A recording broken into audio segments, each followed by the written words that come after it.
جی السلام علیکم ورحمۃ اللہ وبرکاتہ۔ قتل حسین اصل میں مرگ یزید ہے۔ اسلام زندہ ہوتا ہے ہر کربلا کے بعد، اور وقت یہ ثابت کر چکا کہ قتل حسین اصل میں مرگ یزید ہی ہے، اور وقت یہ بھی ثابت کر چکا کہ اسلام زندہ ہوتا ہے ہر کربلا کے بعد۔ آج اس مسلم امہ، اس برائے نام مسلم امہ کو ایک اور کربلا کا سامنا ہے، اور اس کربلا میں ایران اکیلا ہے یزیدیت کے سامنے، اکیلا ڈٹا ہوا ہے، اکیلا کھڑا ہوا ہے ایران۔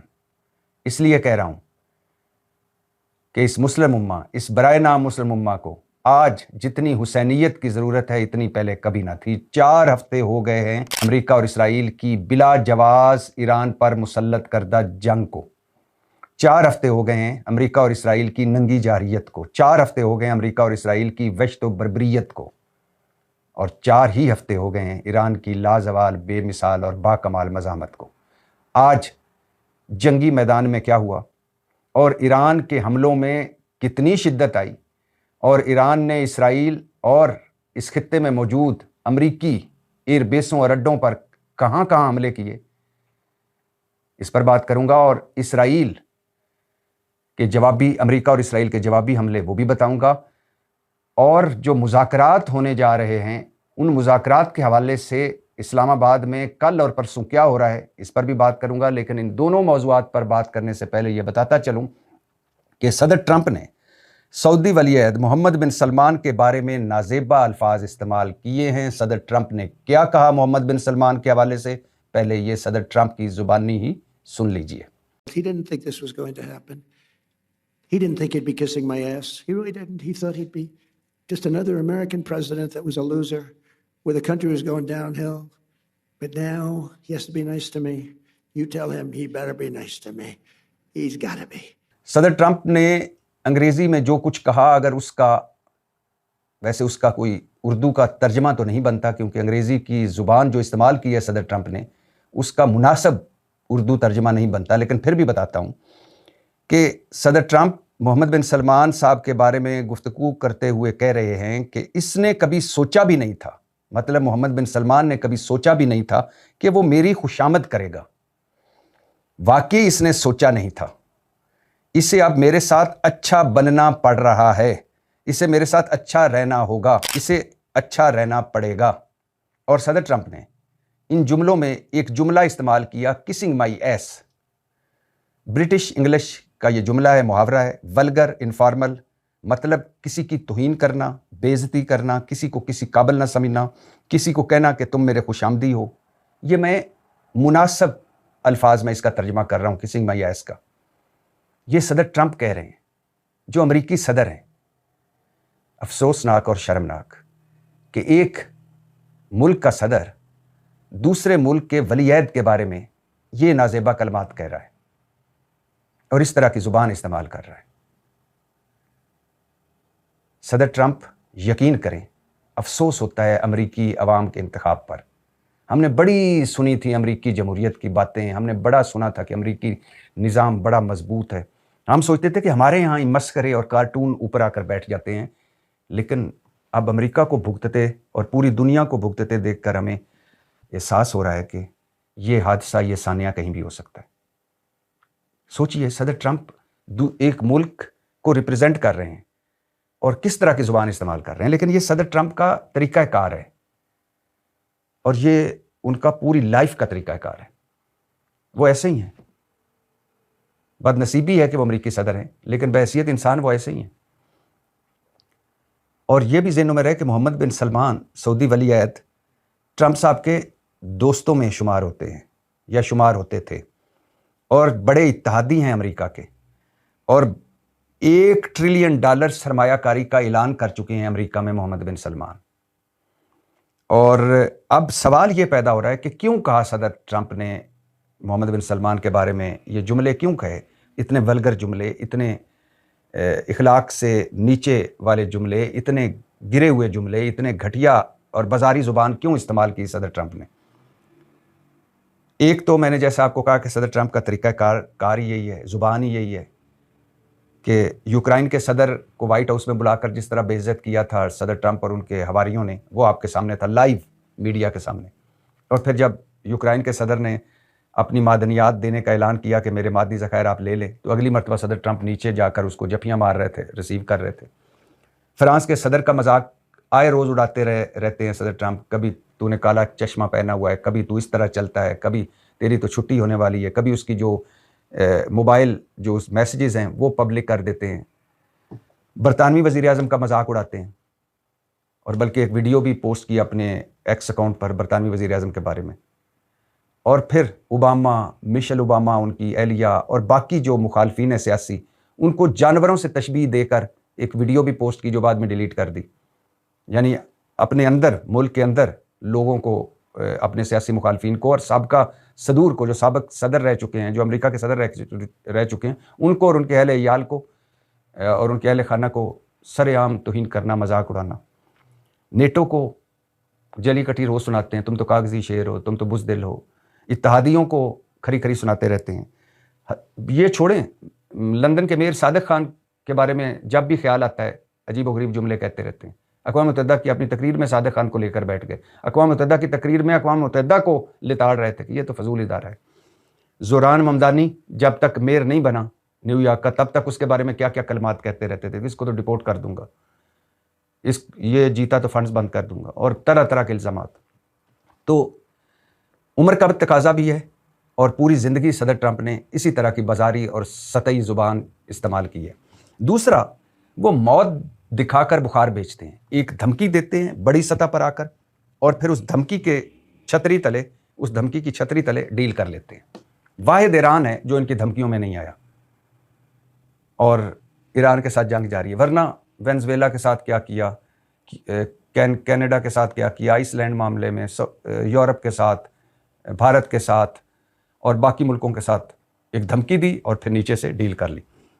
تیسرا، لگ رہا ہے کہ صدر ٹرمپ فرسٹریشن میں ہیں، ڈپریشن میں ہیں، ایران کی مزاحمت کی وجہ سے، ایران کی لازوال اور بے مثال مزاحمت۔ اس کی وجہ یہ ہے کہ مہینہ ہو گیا ہے اس جنگ کو، اور اس ایک مہینے کا اگر رزلٹ نکالیں آسان لفظوں میں اس جنگ کا، تو ایران جیت چکا ہے یہ جنگ۔ کیوں؟ کیونکہ امریکہ اور اسرائیل آئے تھے بڑی شوق سے اپنی جدید ٹیکنالوجی اور جدید اسلحے اور جدید بمبار طیاروں کے ذریعے کہ آیت اللہ خامنائی کو شہید کریں گے، باقی قیادت ماریں گے، ایرانی عوام سڑکوں پر ہوں گے، رجیم چینج ہو جائے گا، بغاوت ہوگی، رجیم چینج ہو جائے گا، اپنا بندہ بٹھائیں گے پٹھو، اللہ اللہ خیر صلاح۔ گیس اور تیل بھی ایران کا ہمارا، اور گریٹر اسرائیل کا ایک اور کانٹا رستے کا ہٹا دیں گے ہم۔ ایک مہینہ ہو گیا ہے، نہ ایران میں رجیم چینج ہوا ہے، نہ بغاوت ہوئی ہے، نہ ایران نے سرنڈر کیا، اور اوپر سے ایران نے اس جنگ کو نہ صرف خطے کی جنگ بلکہ پوری دنیا کی جنگ بنا دیا، اور اوپر سے ایران نے اسرائیل کا کچومر نکال دیا میزائل مار مار کے، اور اوپر سے ایران نے امریکہ اور اسرائیل کی معیشت کا میں ایک بڑا شگاف ڈال دیا، اور اوپر سے ایران نے ان امریکہ کے جو اڈے ہیں ان کو 70% ناکارہ بنا دیا اور غیر محفوظ کر دیا اس خطے میں، اور اوپر سے ایران نے ابنائے ہرمز بند کر رکھی ہے۔ تو یہ فرسٹریشن اور ڈپریشن ہے۔ یہ فرسٹریشن اور ڈپریشن محمد بن سلمان کو لے کر ٹرمپ صاحب کی کیوں ہے وہ بھی آگے چل کر بتاتا ہوں۔ تو یہ فرسٹریشن اور ڈپریشن ہے۔ پھر یہ بھی ہو سکتا ہے کہ محمد بن سلمان کچھ مان نہ رہے ہوں، اور یہ بات سچ ہے۔ یہ جو فرسٹریشن اور ڈپریشن ہے، امریکہ اور اسرائیل چاہتا ہے کہ عرب ممالک بھی اس جنگ میں شریک ہوں، ایران کے خلاف ہمارے ساتھ مل کر جنگ لڑیں، حملے کریں ایران پر۔ ابھی تک محمد بن سلمان نے خاص طور پر اور باقی عرب ملکوں نے عام طور پر عقل مندی اور سمجھداری کا مظاہرہ کیا کہ ایرانی حملوں کے باوجود، ایرانی میزائل اور ڈرون حملوں کے باوجود اس جنگ سے وہ باہر ہیں، وہ اس جنگ میں شریک نہیں ہوئے۔ یہی دکھ ہے ٹرمپ صاحب اور ان کے ایڈمنسٹریشن کو کہ ہم تو لڑ رہے ہیں، اسرائیل والے بھی لڑ رہے ہیں، یہ کیوں نہیں آپس میں لڑ رہے؟ اگر یہ سارے عرب ملک ایران سے لڑ پڑیں تو ان کا کام آسان ہو جائے گا، ٹرمپ صاحب کا اور نیتن یاہو کا۔ تو یہ فرسٹریشن اور ڈپریشن بھی ہے۔ اور اس سے پہلے صدر ٹرمپ ایک بار یہ بھی کہہ چکے ہیں کہ یہ جو اس مشرق وسطیٰ کے ملکوں، عرب ملکوں کی بادشاہتیں ہیں نا، یہ میری وجہ سے ہیں، میں نہ چاہوں تو چند دن نہ رہیں ان کی بادشاہتیں۔ اور اس سے پہلے صدر ٹرمپ ایک اپنی تقریر میں سعودی بادشاہ کے بارے میں نازیبا جملے استعمال کر چکے ہیں کہ میں نے فون کیا ہے بادشاہ، اس نے کہا تم مجھ سے اس لہجے میں بات کر رہے ہو، اس لہجے میں تو کسی نے کبھی بات نہیں کی۔ تو میں نے کہا کہ پہلے جو تھے وہ تو بے وقوف تھے، میں تو اسی لہجے میں بات کروں گا۔ پھر صدر ٹرمپ سارے حاضرین کو بتاتے ہیں تقریر کے دوران کہ 425 ارب ڈالر کی وہ سرمایہ کاری یہاں کر رہے ہیں سعودی، اور بھی میں لوں گا سرمایہ کاری وہاں سے، ان کے پاس پیسہ ہے جو میں لوں گا، ان کو میں سیکیورٹی دوں گا، اور ان کے پاس ان سے پیسہ نکلوانا آسان ہے اس کی بنسبت اس کے کہ نیو یارک میں کسی کرایہ دار سے کرایہ وصول کیا جائے. تو اس طرح کی جملے بازی کر رہے تھے. اور آپ محمد بن سلمان کے بارے میں یہ نازیبا الفاظ استعمال کر رہے ہیں. گری ہوئی باتیں، اخلاق سے گری ہوئی باتیں اور نیچے والی باتیں، سطحی باتیں. لیکن یہ ایک عجیب و غریب تاریخ کا سبق بھی ہے کہ جب آپ دفاعی طور پر مضبوط نہیں ہوتے یا کسی پر آپ کا انحصار ہوتا ہے تو پھر خواہ $1 ٹریلین بھی آپ سرمایہ کاری کریں، جتنے بھی اتحادی ہوں، جو طاقتور ہوتا ہے وہ جہاں چاہے آپ کو بے عزت کر دیتا ہے. اس لیے کہتا ہوں سعودی عرب ہمارا مکہ مدینہ ہے. سعودی عرب ہمارا مشکل وقتوں کا دوست ہے اور سعودی عرب اور پاکستان کے ساتھ مشکل وقتوں میں کھڑا رہا اور ہمارا دفاعی پارٹنر بھی ہے. تو کاش سعودی عرب اور یہ عرب ملک اور پاکستان مل جائیں. ہمارا جو نیگیٹو پوائنٹ ہے وہ ہماری معیشت ہے. ان کے پاس پیسے ہی پیسہ ہے.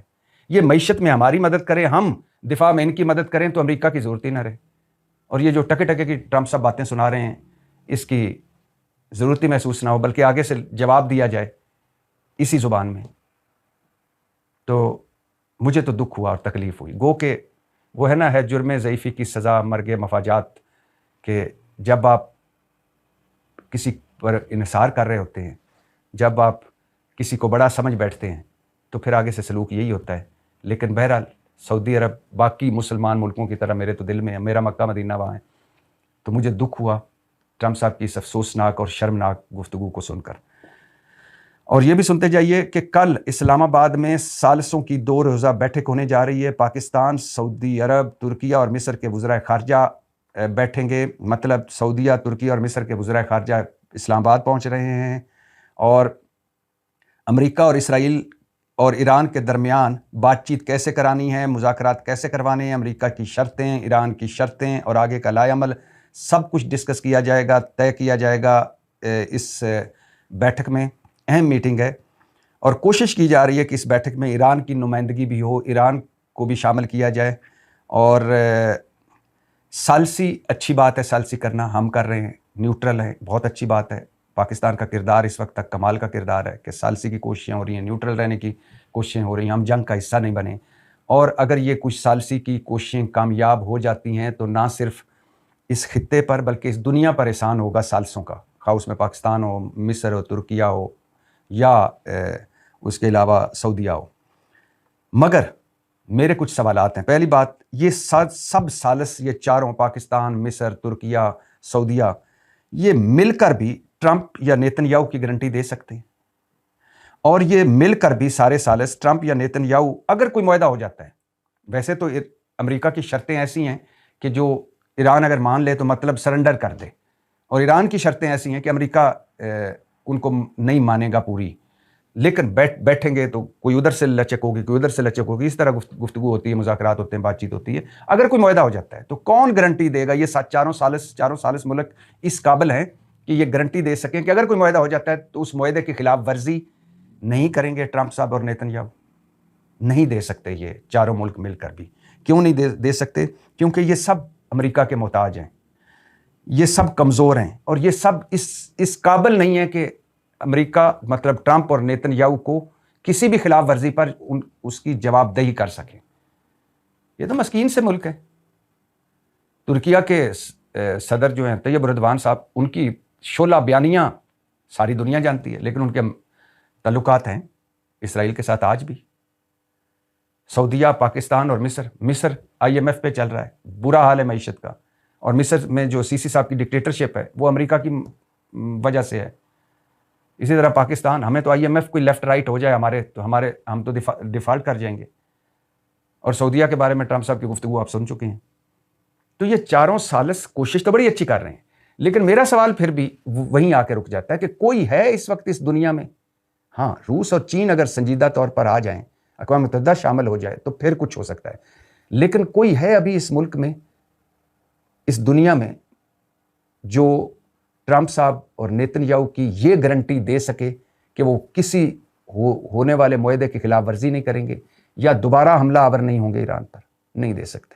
بہرحال ایک اچھی ایفرٹ ہے، دیکھتے ہیں کیا بنتا ہے.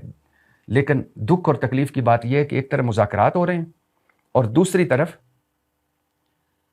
جنگ بھی جاری رکھی ہوئی ہے امریکہ اور اسرائیل نے. ایک طرف ٹرمپ صاحب نے کہا میں 10 دن دیتا ہوں ایران کو, میں 10 دن ان کے توانائی سیکٹر پر حملہ آور نہیں ہوں گا, اور دوسری طرف اسرائیل توانائی سیکٹر پر ایران کے حملہ آور ہو چکا ہے.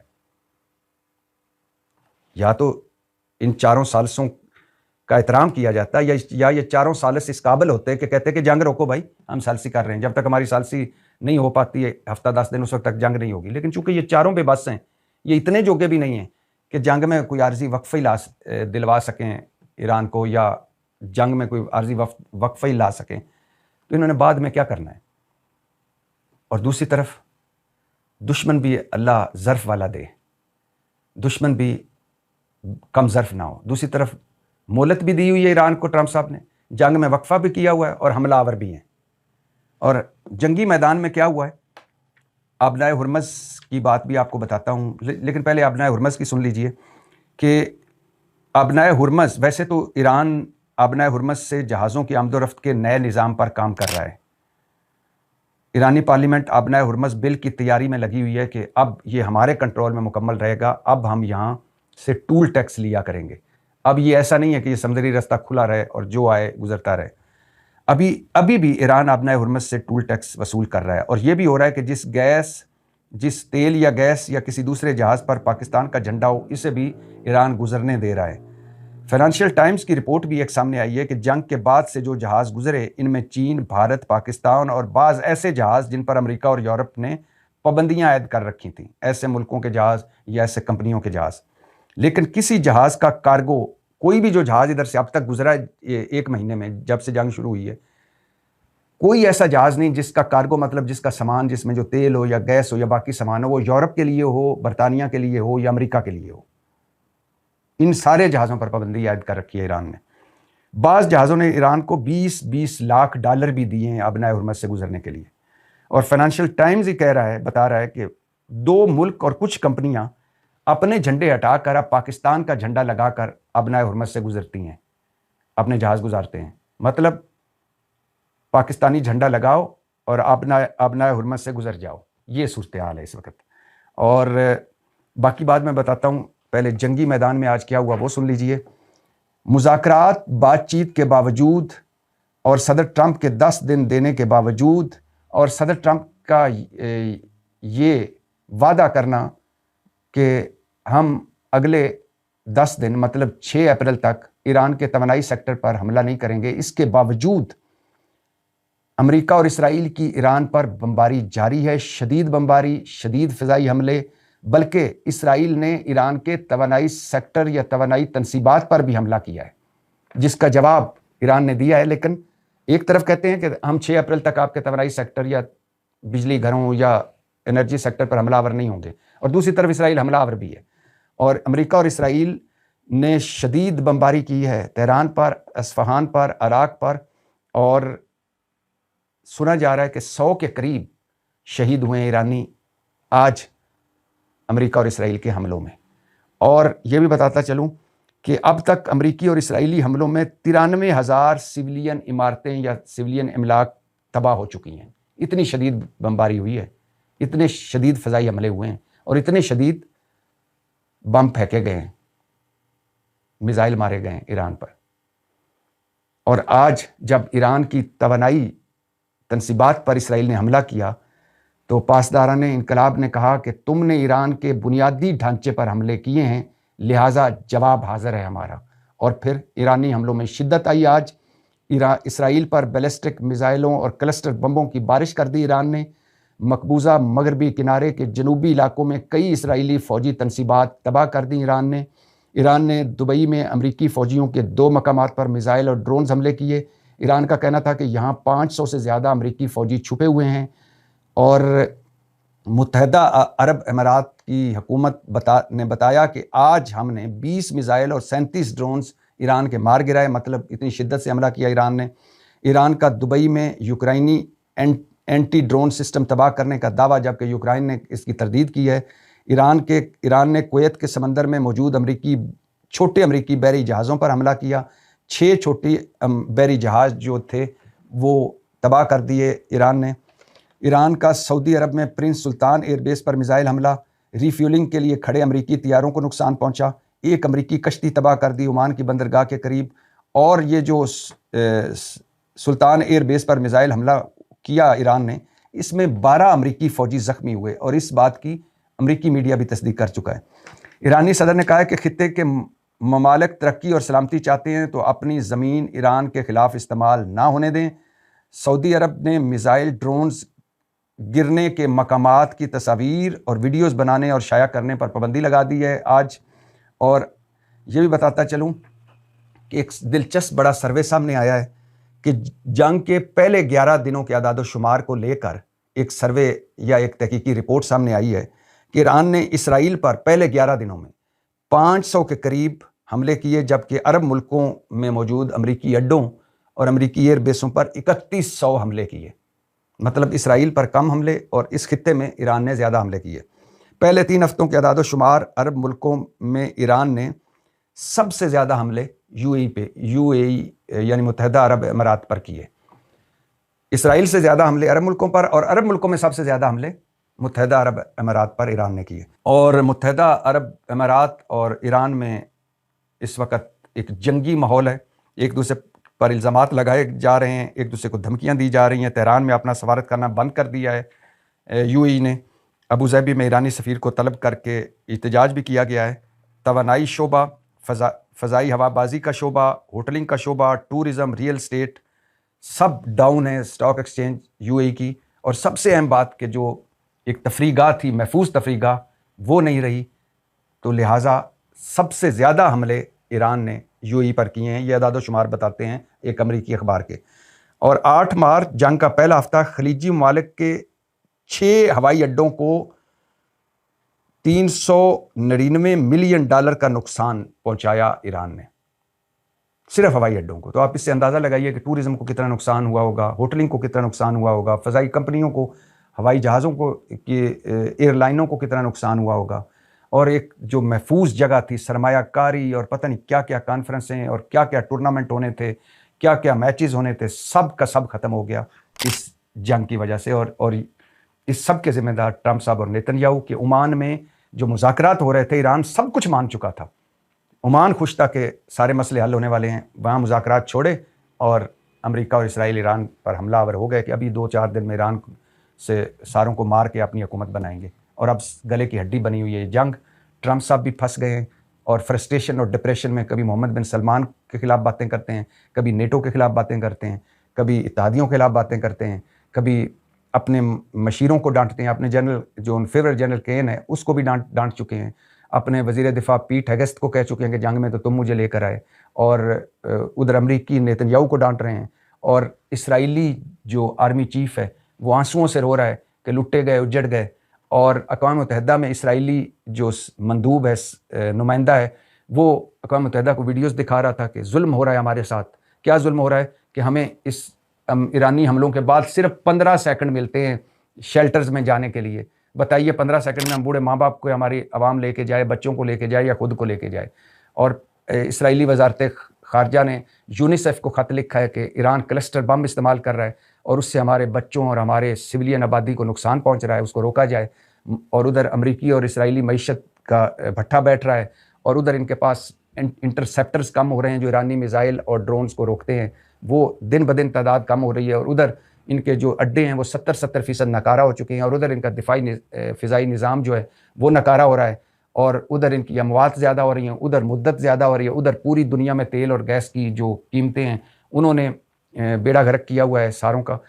تو یہ سارے مل ملا کر اب ان کے گلے کی ہڈی بنی، اور ٹرمپ صاحب کا مڈ ٹرم الیکشن خطرے میں ہے اور نیتن یاہو کی سیاست خطرے میں ہے، اور اب حوثی شامل ہو گئے اس جنگ میں، اور یہ بڑا دھچکا ہے اس خطے کو، ٹرمپ کو اور نیتن یاہو کو۔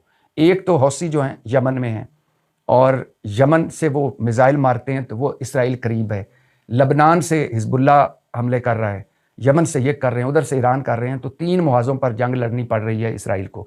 اور دوسرا جو اس جنگ میں ایک ترپ کا پتہ ہے جو حوثیوں کے پاس ہے، وہ ہے آبنائے باب المندب۔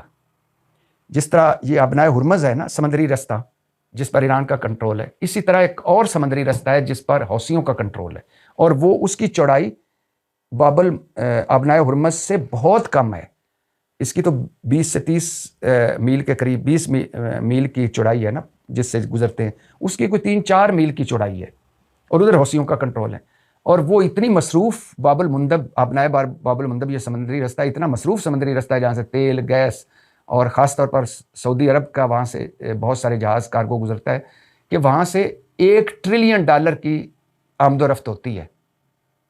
تو اگر حوثی بھی اس جنگ میں شریک ہو گئے ہیں تو ایران پہلے ہی دھمکی دے چکا ہے کہ ہم باب المندب بھی بند کر دیں گے، اور اگر باب المندب بھی بند ہو جاتی ہے تو پھر اس دنیا میں تیل اور گیس اور باقی چیزوں کا کیا حال ہوگا وہ آپ مجھ سے بہتر جان سکتے ہیں۔ تو حوثی بھی جنگ میں شریک ہو گئے، ایران کے حملوں میں بھی شدت آ گئی، ادھر سے توانائی سیکٹر کو ٹارگٹ کر رہا ہے اسرائیل ایران میں، ادھر سے ٹرمپ صاحب اتنے فرسٹریٹ اور دکھی ہوئے ہیں کہ وہ اپنے اتحادیوں کو باتیں سنا رہے ہیں، اور ادھر سے دنیا پوری ہاتھ پہ ہاتھ دھرے اس جنگ کو دیکھ رہی ہے کہ یہ ختم ہو تو ہمارے بحران جو ملک کے اندر، ہر ملک کے اندر آ رہے ہیں، وہ بھی ختم ہوں، اور دوسری طرف ثالثی اور مذاکرات کی کوششیں بھی ہو رہی ہیں، اور کل جو ثالث سارے ہیں وہ اسلام آباد میں اکٹھے بیٹھ رہے ہیں کہ آگے کیسے بڑھنا ہے۔ لیکن بات پھر وہی کہ کوئی ہے جو یہ گارنٹی دے سکے کہ جو معاہدہ ہوگا اس کو ٹرمپ صاحب اور نیتن یاہو مانیں گے، اور کوئی ہے جو یہ گارنٹی دے سکے کہ معاہدہ ہو جانے کے بعد ٹرمپ صاحب اور نیتن یاہو دوبارہ حملہ آور نہیں ہوں گے ایران پر؟ کیونکہ اگر ان دو باتوں کی گارنٹی نہ ملی تو یہ جنگ نہیں رکے گی۔